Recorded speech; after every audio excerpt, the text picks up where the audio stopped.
Pemirsa, setahun menjabat sebagai Gubernur DKI Jakarta, para pengamat menilai Anies Baswedan memiliki banyak pekerjaan rumah dan program unggulan yang belum terrealisasi. Di antaranya program unggulan hunian DP 0 rupiah yang dinilai tidak tepat sasaran karena tidak terjangkau bagi masyarakat berpenghasilan rendah. Setahun menjabat Gubernur DKI Jakarta, Anies Baswedan dinilai masih memiliki banyak pekerjaan rumah dan program yang belum terrealisasi. Setelah hampir setahun, penyediaan hunian dengan uang muka 0 rupiah atau DP 0 rupiah, pembangunan tahap pertamanya di kawasan Pondok Kelapa, Jakarta Timur baru diresmikan Jumat kemarin. Pembangunan hunian dengan kapasitas 780 unit ini ditargetkan rampung pada Juli 2019. Hunian ini dijual dengan harga 184 hingga 310 juta rupiah dengan cicilan 2,1 hingga 2,6 juta rupiah selama 15 hingga 20 tahun. Angka ini relatif tinggi mengingat upah minimum Provinsi DKI Jakarta yang hanya berkisar 3,6 juta rupiah. Pengamat perkotaan Yayat Supriyatna pun menilai program DP 0 rupiah tidak realistis dan tidak tepat sasaran karena harganya tidak terjangkau bagi masyarakat berpenghasilan rendah. Berdasarkan FLPP misalnya yang bunganya 7% dan flat dengan harga yang ditetapkan pemerintah, itu harus cari tanah yang harganya di bawah 200.000. Atau 1 juta pun kalau bisa dapat yang murah. Tapi pertanyaannya, di mana di Jakarta dengan harga yang 1 juta? Tapi pertanyaannya, adakah harga rumah di Jakarta yang 144 juta atau 150 juta atau 200 juta? Kalau ada, ya itu luar biasa. Tapi kalau tidak ada, jangan janjikan DP 0% itu seakan-akan mendapatkan rumah murah. Tak hanya DP 0 rupiah, Yayat juga menilai berbagai program unggulan lain yang dijanjikan Anies tidak ada kemajuan yang signifikan. Seperti OKOC yang ditargetkan menciptakan 40.000 wirausaha per tahun, hingga kini baru sekitar 1.000 peserta yang mendapatkan izin usaha. Sementara sejumlah gerai OKOC Mart sepi pembeli dan sebagian mulai tutup. Selain itu, program integrasi transportasi OKO Trip juga belum banyak kemajuan. Sejauh ini hanya 2 operator angkutan umum yang bersedia bergabung. Pengamat menilai ada kegagalan dalam sejumlah kesepakatan, seperti kesepakatan berapa rupiah per kilometer dan berapa rute yang bisa disubsidi pemerintah, serta masih adanya tumpang tindih rute. Belakangan Gubernur Anies justru mengganti nama OKO Trip menjadi Jaklingko. Anggota DPRD DKI Jakarta Bestari Barus mengkritik pergantian nama ini tidak penting, sebab program yang dijalankan belum berjalan maksimal.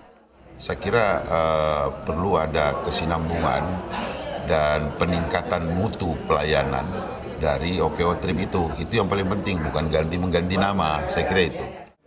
Sebagai kepala daerah yang memimpin ibu kota, Anies diharapkan fokus mengkaji kebijakan yang dibuat agar benar-benar mampu memberikan solusi yang tepat dan terintegrasi untuk mengatasi masalah Jakarta.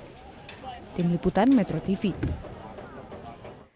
1 tahun masa jabatan Anies Baswedan seharusnya menjadi waktu yang cukup untuk melakukan berbagai perubahan positif sesuai dengan visi, misi, dan janji kampanye. Namun sejumlah permasalahan masih banyak ditemukan dan bahkan beberapa di antaranya belum terrealisasi sempurna. Untuk membahas 1 tahun perjalanan kepemimpinan Gubernur DKI Jakarta, kita akan membahasnya dengan Asas Tigor Nainggolan. Di sini ada Ketua Forum Warga Kota Jakarta dan juga sekaligus pengamat transportasi. Ada juga Bestari Barus, anggota DPRD DKI Jakarta, fraksi Partai Nasdem. Selamat pagi Bang Bestari dan juga Bang Tigor. Terima kasih sudah menemani saya pagi hari ini. Saya ke Bang Bestari terlebih dahulu nih Bang.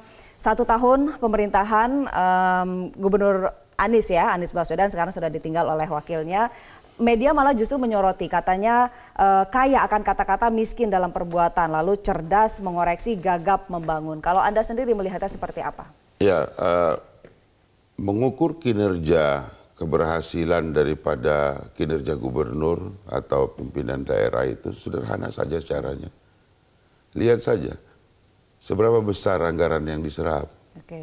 Itu saja. Tahun 2017 kemarin ditutup dengan silpa sebesar 13 triliun lebih. Dan kemudian di penghujung ini, tahun ini, bulan kemarin itu kita membahas KUPA perubahan 2018. Saya kira masih ada sekitar 4 triliun anggaran yang belum jelas mau dikemanakan. Gitu, Oke, padahal ini masih berjalan ya? Iya. Kemudian di 2019 ini potensi silpanya sudah kelihatan. Memang sih optimismenya dipatok di angka 7,8 triliun. Tetapi baru 2 hari kami rapat, ini kelihatan bahwa potensi itu akan membengkak menjadi lebih daripada 10 triliun, yang artinya ada kegagalan atau ketidakmampuan atau kelemahan di dalam perencanaan dan pelaksanaan. Kurangnya asistensi, bahkan kurangnya mungkin pemahaman dari TAPD sendiri dalam menyerap anggaran itu gitu. Jadi mengakibatkan berpotensi 10 triliun lebih tidak dapat diserap, artinya 10 triliun lebih masyarakat tidak mendapat pelayanan gitu. Oke, apakah artinya dalam setahun pertama ini kita bisa katakan bahwa belum berhasil begitu? Ya, keberhasilan tentu berpatok kepada apa yang dituangkan di dalam RPJMD. Setahun itu terlalu sebentar, namun di dalam menentukan fondasi-fondasi ke depan, setahun itu sudah terlalu lama untuk memperlihatkan apa yang akan digambarkan di akhir masa jabatan, saya kira begitu. Oke, Bang Tigor, catatan Anda setahun ini seperti apa? Ya kalau saya sih lihat, kan tuh ada banyak poin janji ya, ada 11. Salah satunya saya lebih menyoroti persoalan membangun layanan transportasi angkutan umum masal yang baik, kan itu janji dia. Yang interkoneksi antar moda, perbaikan manajemen layanan angkutan umum. Nah, saya lihat kalau sepertinya kalau kita orang main catur ini kan melangkah saat sekarang ini seharusnya sudah kebaca mau kemana ke depannya kan gitu kan. Nah, dalam konteks pembangunan sistem layanan transportasi angkutan umum ini nggak jelas.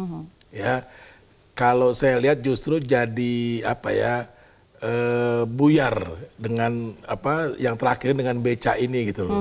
Ya, saya lihat konsepnya belum jelas gitu ya, tiba-tiba dia sudah wacanakan beca kembali ke Jakarta lewat revisi Perda. Ya? Nah, ada beberapa persoalan. Tadi ini tidak masuk dalam interaksi antar moda. Ya, karena apa? Revisi beca mau masuk ke Jakarta itu bukan hanya revisi Perda Tibum, tapi juga harus revisi Perda Transportasi Jakarta, karena di situ beca belum jadi moda.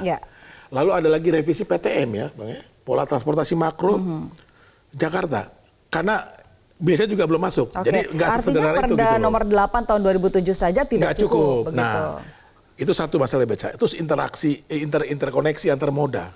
Kan sebetulnya ini kan membangun akses. Kalau kita lihat setahun ini kan belum kelihatan upaya Anies membangun akses. Supaya orang Jakarta tuh mudah bisa masuk pada layanan angkutan umum massal. Kan masih tergantung pada angkutan online sekarang ini Jakarta. Gitu loh. Kan ada program OKO Trip tuh yang terintegrasi. Ini yang mau saya lihat, yang saya mau katakan.